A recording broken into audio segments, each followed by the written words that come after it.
Langit Yerusalem diselimuti asap tebal. Suara kuda, teriakan tentara Babel, dan jerit tangis penduduk kota bergema di jalanan. Tahun itu adalah tahun penderitaan.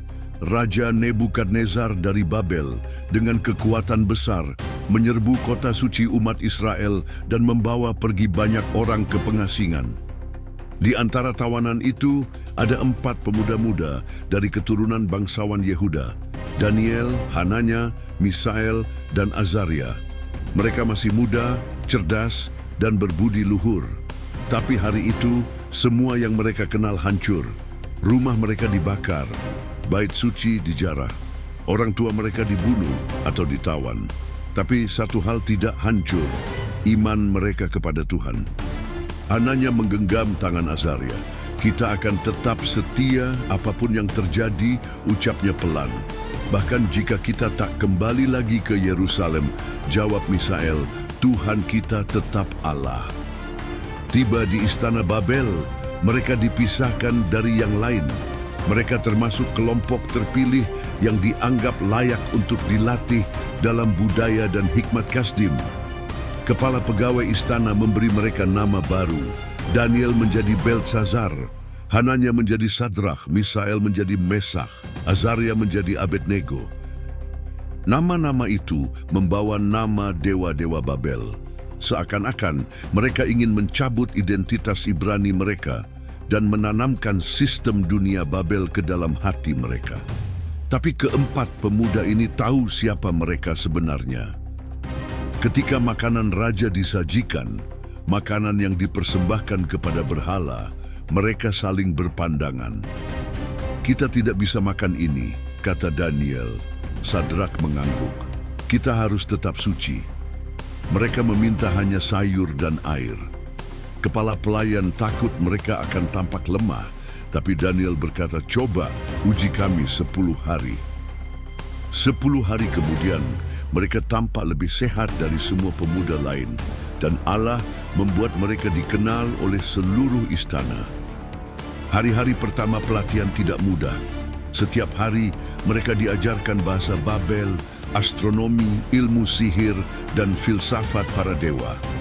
Tapi mereka tetap bangun pagi untuk berdoa, mengingat hukum Musa, dan saling menguatkan. Di malam hari, ketika pemuda lain tertidur, Sadrach dan teman-temannya membaca kembali gulungan Taurat yang sempat mereka sembunyikan. Mereka berdoa diam-diam, memohon kekuatan. Kita bukan di rumah, kata Mesach, tapi Allah tetap bersama kita. Setelah 3 tahun, para pemuda diuji oleh raja sendiri. Nebukadnezar duduk di atas takhtanya, dikelilingi oleh penasihat dan ahli-ahli sihir. Tapi saat Sadrach, Mesach, dan Abednego menjawab pertanyaan demi pertanyaan, raja heran.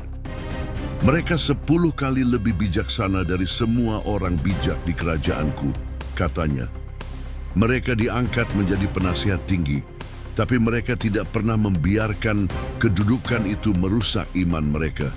Mereka tahu hikmat itu bukan dari Babel, itu dari Tuhan. Suatu malam, Nebukadnezar bermimpi. Mimpi itu menghantui pikirannya. Ia melihat patung raksasa dengan kepala emas, dada perak, perut tembaga, dan kaki dari besi dan tanah liat. Batu tanpa tangan manusia memukul patung itu dan menghancurkannya. Raja memanggil semua ahli sihir, tapi tak seorang pun bisa menjelaskan mimpinya. Akhirnya Daniel datang, dan dengan hikmat Tuhan, ia menjelaskan semuanya. Kepala emas itu adalah tuanku, kata Daniel. Tapi kerajaan tuanku akan berlalu. Hanya kerajaan Allah yang kekal. Raja terkesima. Ia memuliakan Allah dan meninggikan Daniel. Dan Daniel meminta agar ketiga sahabatnya juga diangkat ke jabatan yang lebih tinggi, yaitu memegang pemerintahan di wilayah provinsi Babel. Beberapa waktu kemudian, Nebukadnezar memutuskan untuk membuat patung emas seluruhnya, bukan hanya kepalanya. Ia ingin menunjukkan bahwa kerajaannya akan abadi. Patung itu berdiri di Dura, menjulang tinggi, emas berkilauan di bawah matahari. Semua orang harus sujud dan menyembah ketika musik dimainkan, perintah raja. Barang siapa menolak akan dilempar ke perapian api yang menyala-nyala. Sadrak, Mesakh, dan Abednego tahu bahwa ini adalah ujian sejati. Ini bukan sekedar makanan atau bahasa asing. Ini soal penyembahan. Dan bagi mereka, hanya Tuhan Israel yang layak disembah. Musik mulai dimainkan. Ribuan orang sujud, tapi 3 pemuda berdiri tegak di lautan manusia yang tunduk. Mereka seperti obor di tengah kegelapan. Segera para pejabat melapor kepada raja. "Tuanku, ada 3 orang Ibrani yang menolak perintahmu," kata mereka dengan semangat. Raja murka. "Panggil mereka." Di hadapan raja, mereka tetap teguh. "Kami tidak akan menyembah patung emas itu," kata mereka. Nebukadnezar memberi mereka 1 kesempatan lagi. "Jika kalian menyembah, kalian selamat. Tapi jika tidak, dewa mana yang dapat menyelamatkan kalian dari tanganku?" Sadrak melangkah maju. "Kami tidak perlu membela diri kami di hadapan Tuanku. Allah kami sanggup menyelamatkan kami dari api itu, tapi sekalipun tidak, kami tidak akan menyembah patung emas Tuanku."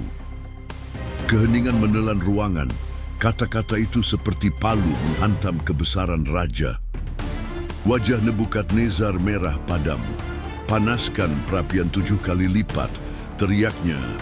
Prajurit terkuat mengikat mereka dan membawa mereka ke tungku api. Suhu begitu tinggi hingga prajurit yang mengangkat mereka terbakar dan mati. Tapi Sadrak, Mesakh, dan Abednego tetap diam. Tidak satu pun dari mereka memohon nyawa. Api menyala seperti naga, siap menelan mereka. Mereka dilemparkan ke dalam api, tapi api tidak membakar mereka. Tali yang mengikat mereka terlepas dan mereka berdiri, berjalan, bebas di dalam api. Nebukadnezar bangkit dari takhtanya. "Bukankah 3 orang yang kita lempar? Tapi aku melihat 4 orang. Dan yang keempat itu seperti anak dewa." Siapa sosok keempat itu? Malaikat Tuhankah? Yang pasti, Allah hadir bersama mereka. Nebukadnezar mendekat ke mulut perapian yang menyala-nyala dan berteriak, "Sadrak, Mesakh, Abednego, hamba-hamba Allah yang maha tinggi, keluarlah." Ketiga pemuda itu keluar dari api. Semua orang, para satrap, bupati, gubernur, dan penasihat raja berkumpul dan melihat bahwa tubuh mereka tidak terluka. Tidak ada rambut yang hangus, jubah mereka tidak rusak, bahkan bau api pun tidak ada pada mereka. Orang-orang takjub. Wajah para musuh mereka menjadi pucat. Tak ada yang bisa menyangkal bahwa kuasa dari surga telah campur tangan. Nebukadnezar terdiam sejenak.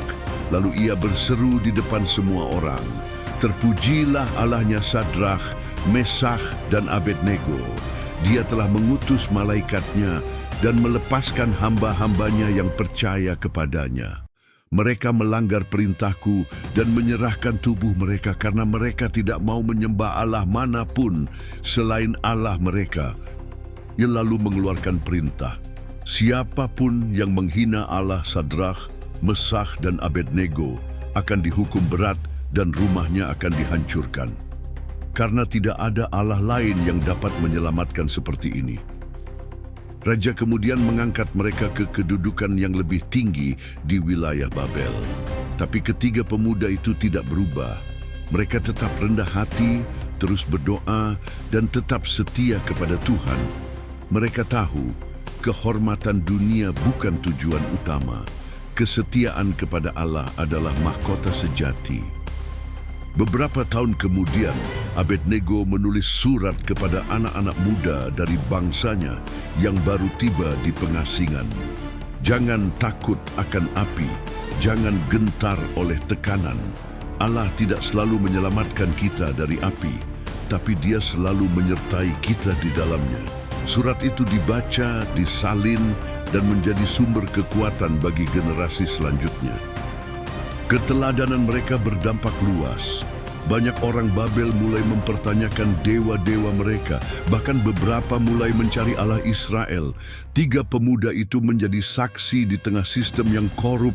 Iman mereka menjadi nyala yang tak bisa dipadamkan. Setelah peristiwa besar itu, mereka menjalani tahun-tahun dalam ketenangan. Tidak ada api besar, tidak ada perintah raja yang mencolok.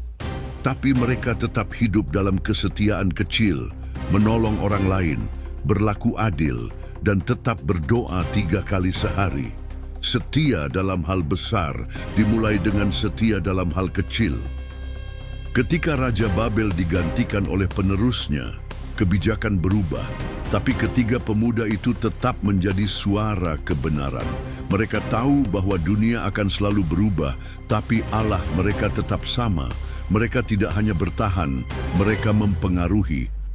Saat usia menua, mereka masih dihormati sebagai penasihat, tapi mereka mengajarkan yang muda untuk mengasihi kebenaran. Mereka bukan orang yang hanya bicara iman, mereka sudah membuktikannya di dalam api. Sadrak berkata kepada muridnya, "Iman bukan hanya soal menyaksikan mujizat, tapi tentang tetap percaya, sekalipun mujizat tidak datang." Mereka wafat dalam damai.